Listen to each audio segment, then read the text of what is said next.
If you thought capital city home values couldn't get any higher, early market activity suggests otherwise. Auction volumes and clearance rates are already gathering pace as last year's COVID-delayed spring selling season kicks into another month.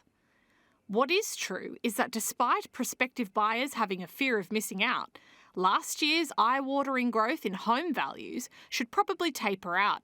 But experts claim values will still rise, not at the rate of 2021, but still strong. REA is forecasting growth of around 7% over the combined capitals. Sydney and Melbourne home values are expected to rise by between a moderate 4 and 7%. Brisbane is looking at strong growth of between 8 and 11%, and Adelaide of between 6 and 9%. So preliminary weekly sales volumes are also down 10% in the month of January this year versus the month of January last year. But they are up 15% versus January 2020. So again, it's an indicator that that momentum from 2021 has carried through to 2022, but it's not quite a match for those record-breaking activity levels that we saw in 2021. Home values in the regions are also expected to remain elevated due to the Omicron outbreak and the increasing trend for people to spend more time at home. And while it was expected that the new year would see more workers returning to our cities, the Omicron outbreak is continuing to support the work-from-home movement. We also have this, ongoing factor of very constrained supply of properties for sale in regional areas and much higher demand than there is the supply of properties for sale. So that does mean that we are likely to see continued price growth in regional areas. While forecasts are looking pretty rosy for existing property owners, it's tougher for first home buyers.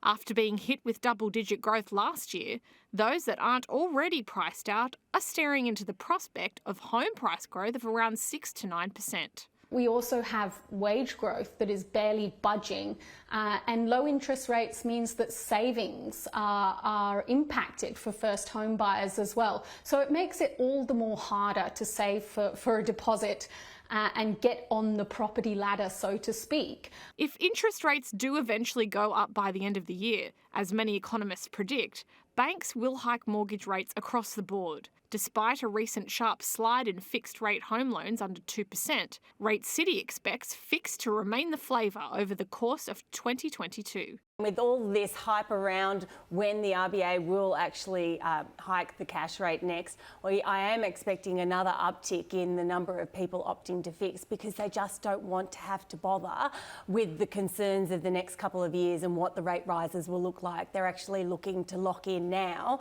while they can.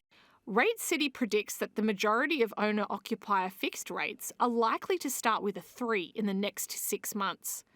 Investors and other risky borrowers might even be looking at rates that start with a 4. For borrowers owing $500,000 on their mortgage, monthly repayments could rise by over $100 in October. Luckily, ongoing COVID lockdowns have pushed household savings to an all-time high. A lot of Australians are going to be able to take these rate rises when they eventually do come. They're going to be able to take them on the chin because, the average mortgage holder is 45 months ahead on their repayments. That's pretty astounding. We've got $119 billion extra in savings in the bank compared to a year ago. So most of us are well placed. However, some people, small business owners, have had to shut their doors.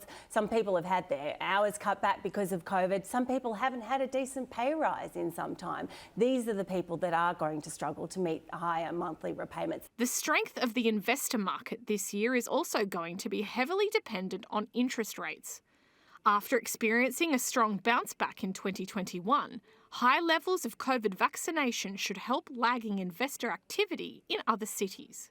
Being fully vaccinated as a country, which we almost are, delivers in terms of CBD living, investment, property, also comes to the fore here because people can remember the value of places and the style of living we were doing before the pandemic and think that we're actually not that far away again. So that brings more confidence back to the market for some types of investor activity. Supply of apartments is expected to wane over the next few years, creating competition in the rental market. You know, when you look forward to what might be happening around apartments in 3 or 4 years' time, there definitely won't be enough supply for the demand that there will be there. It all comes with a stern warning to the RBA and the banks around interest rates. Move too quickly on interest rates and the consequences will be felt on the property market. So long as central banks don't move too fast with interest rates and that governments move cautiously on other measures as the market does normalise and the economy normalises, then I think we'll be okay.